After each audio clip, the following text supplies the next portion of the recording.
चल उठा हमारे संग 5 मिनट में तो हम लोग को कुल पता चल जाए। कहा था नहीं 5 मिनट रुका जाए। रुको 5 मिनट। अरे वो हेड का कहाँ लेके जाते हैं अपना साथ में लड़का?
सॉरी सर, इमरजेंसी कॉल है सर, कॉल अटेंड करे पड़ी। हेलो, तार जेब में जोन फूल बाव में बम बा का तार मौत तारा जेब में ही ना तारा सर पर भी बटे। हमरा के तारा मौत ना चाहिए, बल्कि तू जैसे शादी करत तारा हमरा वो लड़की चाहिए। के बात करता? वो अभी जरूरी नहीं है। मंगलसूत्र नीचे रख, आ जो लड़की तोरा बगल में बैठल भी ओकरा के लेके बाहर आ। बाहर एगो ओपन जीप बा, उमे ले जाके सुमन के बैठा दे। तब हमारे फोन के इंतजार करिए। ए चल चल हमारे संग चल बात। अरे आवाज अली 5 मिनट। अरे रुकिए कहाँ भाई? अरे 5 मिनट में कुल पता चल जाए। कहाँ जा पड़ी? अरे बहुत अली इंजन बजा भाई, कोई हमारे पीछे ना आए।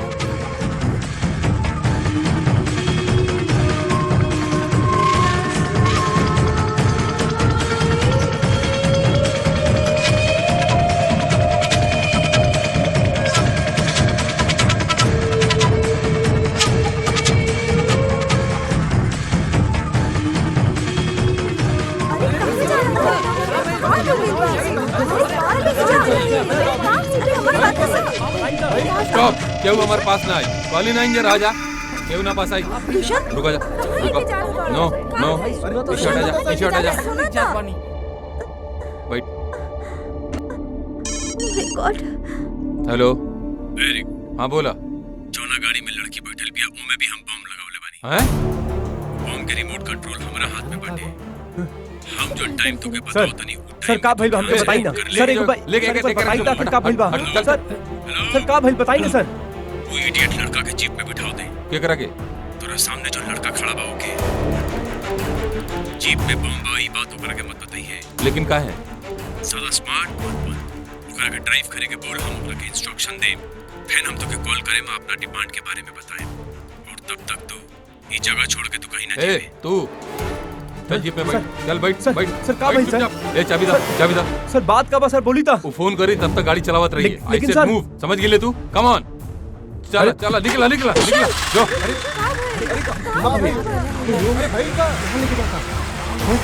ये गुलाब में बम बा, ये वो हमारे पास ना आई। समझ गेला तो हम लोग डरा जा मत, इंजर आ जा तो हम लोग एकदम रिलैक्स रह जा, एकदम रिलैक्स।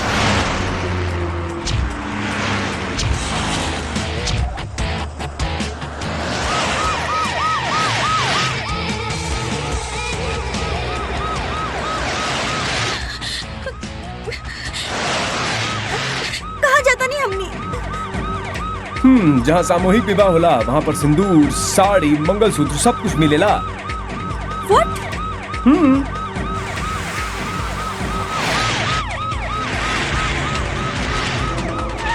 अब तो तार हीरो भी ऑर्डर दे देले बाटे।